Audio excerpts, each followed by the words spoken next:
Martineau. Le préféré du règne animal. Bonjour, les petits lapins. Alors, fin novembre, c'est la tournée du Père Noël. Hein? Il y a eu le défilé du Père Noël, le train de Noël et d'ailleurs, le Père Noël qui nous a donné des chèques de 250 $ et qui est allé tourner hier l'émission Hot One. Donc, Justin Trudeau qui a mangé des ailes de poulet épicées avec Marc-André Grondin. Ça va être diffusé le 12 décembre. On en parle avec Jérémy Guillot, directeur chez Tact et analyste politique. Bonjour, Jérémy. Salut, Richard. Alors, il est allé au concert de Taylor Swift et Justin Trudeau, il avait ses bracelets d'amitié ce matin. Il était à Salut Bonjour, puis il a montré ses bracelets d'amitié, puis tout ça. Qu'est-ce que t'en penses? Ça fait pas sérieux. T'sais, moi, je vais pas y lancer des pierres parce qu'il est allé au concert de Taylor Swift avec sa fille vendredi. Là. Je pense qu'il y a bien du monde qui sont allés, ils ont préparé ça depuis longtemps, il a passé une soirée parfaite. Moi, je vais pas être de ceux qui vont y lancer des pierres pour ça. Mais à un moment donné, les Canadiens, ce qu'ils regardent en ce moment, c'est est-ce qu'ils ont quelqu'un de sérieux et de crédible à la tête du gouvernement? Et là, Justin Trudeau envoie tout sauf ce message-là. On voit Donald Trump qui arrive au sud de la frontière. On voit le conflit entre l'Ukraine et la Russie qui s'amplifie. Les tensions au Moyen-Orient. Et là, on a Justin Trudeau ce matin avec ses bracelets de Taylor Swift à l'amitié. J'ai hâte de le voir en one-on-one avec Donald Trump, voir comment ça va passer. C'est pas sérieux ce qu'il dégage. Il nous envoie pas le message qui est en contrôle. J'ai l'impression qu'ils essaient de reproduire Justin Trudeau 2015, cette espèce de premier ministre rafraîchissant, politicien un peu différent de Stephen Harper. Mais les gens sont pas là en ce moment. Ils veulent voir du sérieux et c'est pas ce qu'on a de la part du chef libéral. C'est comme s'il était à court d'idées, là, fait qu'il dit, je vais ressortir mes vieux trucs, là, c'est-à-dire les chaussettes bizarres, puis un peu funky, puis tout ça. T'sais, au début, effectivement, ça faisait rafraîchissant. Après, mais parce qu'on avait eu 10 ans de Stephen Harper aussi qui serrait la main de son gars avant d'aller à l'école. Il avait l'air d'un Playmobil, vraiment, là, effectivement.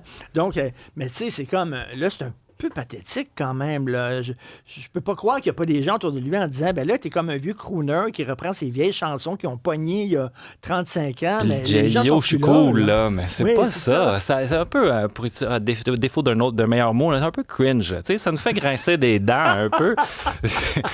Ils ne savent plus quoi faire et c'en est pathétique parce que, je reprends les annonces de la semaine dernière.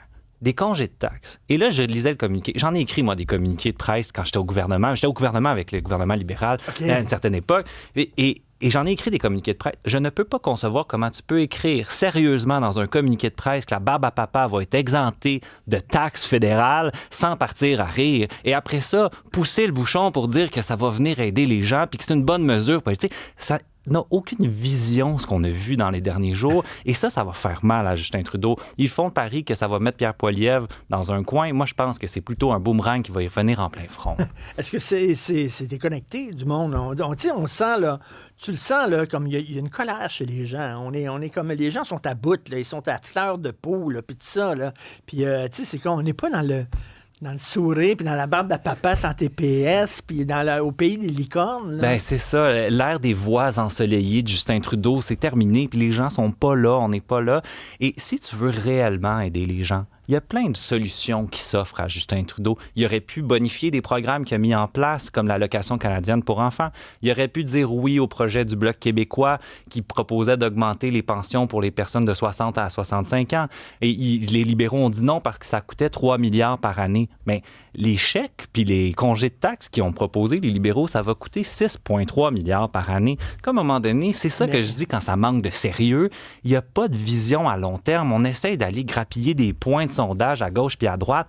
Mais je m'excuse, là, 1 milliard de dollars en dépenses, ça va pas donner un point de sondage de plus. Oui. Mais en général, là, parce qu'on a vu des extraits là, de la bande-annonce de la prochaine saison de Hot Ones, Valérie Plante est allée. En général, est-ce que tu conseillerais ça aux politiciens, de montrer ton côté le fun, ton côté humain, que tu es capable de rire, puis tout ça? Est-ce que c'est bon pour la carrière d'un politicien? C'est une fine ligne à trancher, hein, parce que même nous, on demande aux politiciens d'être un peu plus authentique. On veut voir les vraies personnes. On va avoir l'impression qu'on a accès à ces gens-là. En même temps, quand ils le font pour vrai, on est les premiers à dire « Ah, c'est peut-être un peu trop, mais il y a un équilibre à trouver. » Et là, en ce moment, je dis c'est vrai que peut-être que c'est à l'image de M. Trudeau. C'était bon en 2015 quand Stephen Harper était là. C'est moins bon en ce moment quand les gens ont de la misère à boucler la fin du mois, quand les gens en arrachent, quand il y a des tensions internationales qui sont très fortes. C'est là, il faut être conscient du contexte dans lequel on évolue aussi. Le contexte, c'est ça. Je t'écoute, Jérémy, puis c'est ça, c'est qu'à un moment donné, les temps changent. Hein? Tu sais, comme... il fut un temps où le côté bon mononcle de François Legault, tu sais, pendant la pandémie, pendant la COVID, là, ça fonctionnait. On avait besoin d'un monsieur rassurant comme ça, puis tout ça.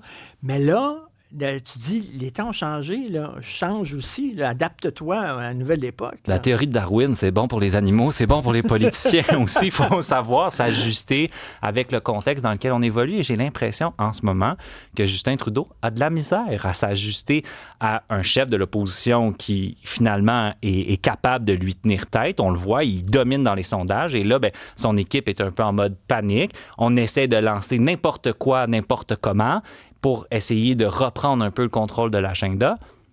Ça ne fonctionne pas. Et toi, comment, comme analyste politique puis directeur chez TAC, comment tu lis la victoire éclatante de Donald Trump? Qu'est-ce que tu lis là-dedans? Je vais remettre en perspective la victoire éclatante de Donald Trump parce qu'il est quand même allé, là, dans les derniers jours, il y a des votes de plus qui sont rentrés, puis il est à 49 % des intentions de vote, Kamala Harris à 48 % des intentions de vote. Là. Donc, ça s'est resserré au fur et à mesure que les votes finissaient d'être comptabilisés. Mais ce qu'on voit là-dedans, c'est de la frustration envers les gouvernements sortants. On l'a vu aussi au Canada avec l'élection des libéraux au Nouveau-Brunswick. On l'a vu en France, on l'a vu en Grande-Bretagne. Ça, c'est la première chose. Les gouvernements sortants ne sont pas très populaires. Et la deuxième chose, c'est que les grands concepts, les grands idéaux politique, un peu moralisateur qu'un centre-gauche a mis en place pendant des années, ça ne fonctionne plus. Les gens ne veulent pas se dire comment faire puis quoi faire. Ils veulent se faire aider. Et des politiques, Donald Trump avait des politiques, et là, je fais pas l'apologie de Donald Trump, mais ce que je dis, c'est qu'il avait... Il disait qu'il allait régler les choses et ça l'a percolé comme message. Et c'est ça que les gens ont entendu. C'est ça qui a fait la différence. C'est ce que Pierre Poilievre fait aussi en disant il va couper la taxe, il va construire plus de logements. C'est très simple, c'est ça que les gens veulent. Et en terminant, Jérémy, est-ce qu'un politicien peut changer? T'sais, je trouve un politicien, c'est comme un... Tu as un branding, là, puis c'est très difficile de changer de branding. C'est ça qui l'a mis au monde, ce branding-là, sa marque, Justin Trudeau. Bon. Et là, est-ce que tu peux arriver, mettons, après quelques années où tu es complètement différent, tu as tout à fait un autre style? C'est rare qu'on voit ça. C'est rare, puis moi, je le conseillerais pas, parce que tu es en politique pour une question de valeur. Et quand tu décides de changer parce que tu veux gagner des points de sondage, tu vas finir par te perdre. Et tu peux faire ce que Mme Plante a fait aussi, décider de se retirer. Elle a fait 2 mandats, elle a décidé de se retirer. T'es pas obligé de changer pour absolument gagner coûte que coûte. Tu peux décider de rester authentique et vrai à ce que tu représentes sans faire des niaiseries comme aller manger des ailes de poulet ou comme porter tes bracelets de Taylor Swift à Salut Bonjour ce matin. Merci Jérémy Guillaume, c'est très le fun, directeur chez TACT, analyste politique. Merci Jérémy. Merci. Salut.